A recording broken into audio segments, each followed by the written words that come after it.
চিঠিটা পড়া শেষ করে নাসরিন ভাবতেছে রাসেলকে ভালোবাসার মতো কোনো যোগ্যতাই আমার নেই। আমি মধ্যবিত্ত পরিবারের সন্তান আর রাসেল ধনী পিতার আদুরির দুলাল। রাসেলের বাবা এমবিবিএস ডক্টর, তিনি কখনোই আমাদের এই সম্পর্কটা মেনে নেবে না। নাসরিনের এক মন এসব ভাবলেও অন্য মন নাসরিনকে বলতেছে, কি নাসরিন, রাসেলের সঙ্গে পরিচয় হবার পর সে যখন তোমার সঙ্গে বন্ধুত্বের প্রস্তাব দিল তখন তো তুমিই ওকে মনে মনে বলেছিলে সে যদি তোমাকে বন্ধুত্বের প্রস্তাব না দিয়ে প্রেমের প্রস্তাব দিলেও রাজি হয়ে যেতে তুমি। কেননা তুমি নাকি তাকে প্রথম দেখাতেই মন দিয়ে বসেছ, কিন্তু কোনো ক্রমেই বুঝতে দাওনি ওকে। আর আজ যখন বলার সুযোগ পেয়েছো তখন উল্টাপাল্টা ভাবছো কেন?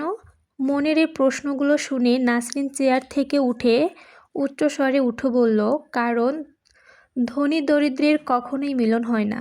নাসরিনের মন আবারও নাসরিনকে জিজ্ঞেস করল, সে কি করে বুঝবে এই কঠিন কথা? নাসরিনের হাত পা ছেড়ে বিছানায় বসতে বসতে বলল, হ্যাঁ, সে কি করে বুঝবে ধনী এবং দরিদ্রের বৈষম্যের কথা? না, আমাকে বোঝাতেই হবে। এমন বলতে বলতে কখন যে সে ঘুমিয়ে পড়েছে বুঝতেই পারেনি। আজ প্রায় 10 দিন হয়ে যায় রাসেলের সঙ্গে নাসরিনের কোনো দেখাই হয় না। যদিও দুজনে একই বিদ্যালয়ে পড়ে, তবুও দুজন দুই শ্রেণীতে। রাসেলের সঙ্গে নাসরিনের ক্লাসের বন্ধুদের সঙ্গে জানতে পারে নাসরিন প্রতিদিনই বিদ্যালয়ে আসে, কিন্তু কখন আসে আবার কখন যায় তা রাসেলের চোখে পড়ে না। এভাবেই কেটে যায় আরও 2 দিন। আজ নাসরিনের সঙ্গে দেখা করার জন্য রাসেল বিদ্যালয়ে যায়নি, সকাল থেকে বসে আছে মুদির এক দোকানে। 10টার একটু পরে নাসরিন বিদ্যালয়ের দিকে রওনা দিল। পথে রাসেলকে দেখে চমকে উঠল নাসরিন, কারণ রাসেল অবশ্যই চিঠির উত্তর চাইবে, কিন্তু উত্তর কি দিবে এই ভেবে। নাসরিন রাসেলের কাছাকাছি হতেই রাসেল নাসরিনকে প্রশ্ন করল, কেমন আছো? ভালো, উত্তর দেয় নাসরিন।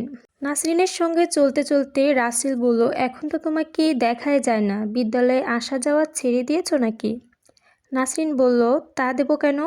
আমি এক ক্লাসে পড়ি এবং আপনি অন্য এক ক্লাসে পড়েন, হয়তোবা এর জন্য দেখা হয় না।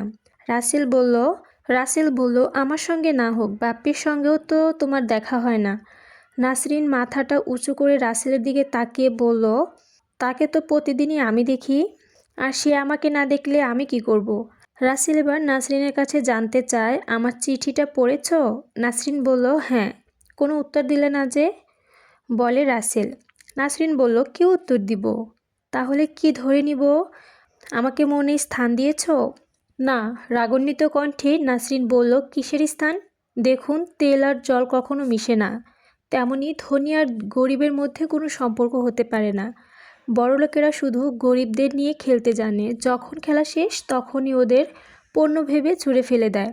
আর আমি কারো খেলনার সামগ্রী হতে চাই না। তাছাড়া আপনার বাবা এখানে চাকরি করে, যখন ভালো লাগবে না তখন বদলি হয়ে অন্য কোথাও চলে যাবে, আপনিও চলে যাবেন তাদের সঙ্গে। ভেবে দেখেছেন তখন কি অবস্থা হবে? এর চেয়ে বন্ধুত্ব আছেন, বন্ধু হয়েই থাকেন।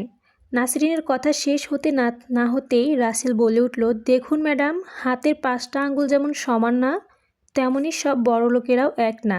আর চলে যাওয়ার কথা বলছেন? আর যদি কোনো কারণে চলে যেতে হয় তাহলে সেই যাওয়াকেই যাওয়া বলে না, কারণ তাকে অবশ্যই ফিরে আসতে হবে তার মনের মাঝেই বিরাজমান মানুষের কাছে। নাসরিন, আমি তোমাকে আমার প্রাণের চেয়েও বেশি ভালোবাসি। আচ্ছা বলো তো, কী প্রমাণ পেলে তুমি অন্তত বিশ্বাস করবে যে আমি তোমাকে কতখানি ভালোবাসি? আমি অন্য 10 জনের মতো বড়লোকি ছেলেদের মতো না। আমি ভালোবাসা মিথ্যা নয় বলেই কেঁদে ফেলে। নাসরিন বুঝতে পারে রাসেল ওকে কতটুকু ভালোবাসে। রাসেলের কথাগুলো শুনে নাসরিনের হৃদয়টা ফেটে যাচ্ছে। সে বুঝতে পারছে না কেন এমন হচ্ছে। সে কি সত্যি সত্যি ভালোবেসে ফেলেছে রাসেলকে?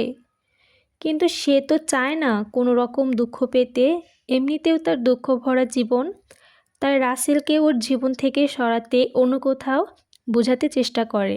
রাসেলের কথা, আচ্ছা বুঝলাম, আপনি আমাকে আপনার প্রাণের চেয়েও বেশি ভালোবাসেন, কিন্তু আমি যে আপনার জীবনের সঙ্গে কাউকে জড়াতে চাচ্ছি না। কেন? প্রশ্ন করলেন রাসেল। নাসরিন বলল, শুনুন, মায়ের কাছে আমি শুনেছি আমার বয়স যখন 7 কিংবা 8 ছিল ঠিক তখনই আমি নাকি ঘুমের মাঝে বেকর চিৎকার করতাম এবং মাঝে মাঝে ঘুম থেকে জেগে উঠে অন্ধকার রাতে একা একা রাস্তা দিয়ে হেঁটে দূরে কোথাও চলে যেতাম, এমনকি ঝোপঝাড়ের মাঝেও বসে কাটাতাম। আর পরের দিন আমার শারীরিক অবস্থা অনেক খারাপ হয়ে যেত, আমি অজ্ঞান হয়ে পড়ে থাকতাম। বাবা মা মনে করেছিল আমার মেন্টালি সমস্যা আছে, তাই আমাকে ডক্টরের কাছে নিয়ে যায়, কিন্তু ডক্টর চিকিৎসায় আমার শারীরিক উন্নতি হয় না। তখন বাবা মা ভীষণ চিন্তায় পড়েন আমাকে নিয়ে। এদিকে আমার সমস্যাটা দিন দিন বাড়তেই থাকে, সাথে সাথে বাড়তে থাকে বাবার টেনশন। তাই আমাকে নিয়ে যায় এক কবিরাজের কাছে, কিন্তু ফলাফল জিরো। পরে শেষ চিকিৎসার জন্য আমাকে নিয়ে চলে গেল পীরের কাছে। পীর বাবা আমাকে দেখে বলেছিল আমার আমার গায়ে অশুভ শক্তির হাওয়া লেগেছে। বাবা মায়ের সমাধান চাইলে তিনি বলেছিল বয়স যখন 13-14 হবে, ঠিক তখন যদি কোনো যুবক ছেলে পৌষ মাসে 15 তারিখ, মাঘ মাসে 25 তারিখ পর্যন্ত কোনো পবিত্র স্থানে ঈদগাহ মাঠে গিয়ে কাপড় ছাড়া গায়ে রাত 12টা শুরু করে 3টা পর্যন্ত অর্ধধ্যানে আল্লাহর নাম জপে এবং পুকুরের জলে স্নান করে, তাহলে ওই জায়গা ফজর নামাজ পড়ে আমার জন্য প্রাণ ভিক্ষা চায়, তবে আমার ওই শরীরটা থেকে অশুভ শক্তি সরে চলে যাবে, আমি মুক্ত হব। পীর বাবা আরও বলেছিলেন এই সমস্যার সমাধান না হওয়া পর্যন্ত যেন আমি কোনো ছেলের সঙ্গে কোনো সম্পর্ক না জড়াই, তাহলে আমার ক্ষতি হবে। এবার আপনিই বলুন, আমি কি আমার নিজের ক্ষতি করব? আর আপনি কি পারবেন এই কঠিন কাজটি করতে? জানি পারবেন না, এটা বলে নাসরিন চলে গেল।